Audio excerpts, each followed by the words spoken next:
Asalaamu calaykum. Soo dhawaad dhiirigelinta guusha. Ma waxaad ku nooshahay nolol adag? Ma u malaynaysaa in noloshaadu adag tahay?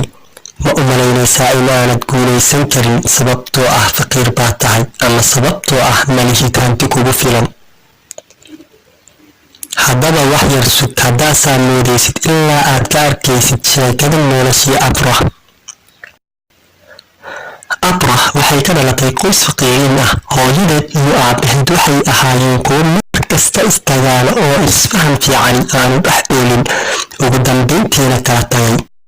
Abrah waxaa loo diray ayeeyadeed si ay ugu noolaato. Waqti kadib Abrah waxaa dib loogu diray hooyadeed, taasi oo aan siin jirin daryeel iyo dareen badan.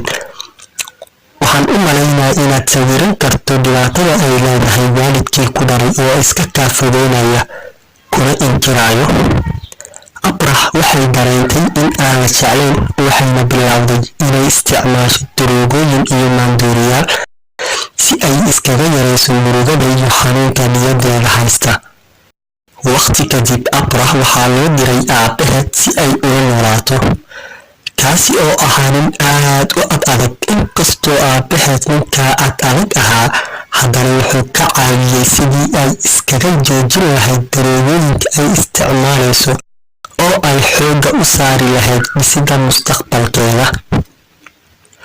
Abrah waxay heshay shaqo wariyanimo ah, balse wax yar kadib shaqadii waa laga eryay, waxaana loo sheegay in aanay ku habboonayn in ay TV ka shaqayso.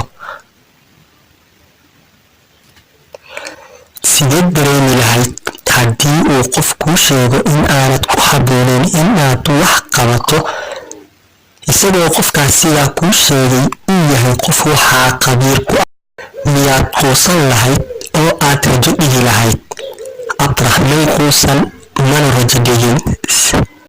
Sidee guusha u gaadhay Abrah? Qaybta kale ayaan ku arki doonaa insha Allah.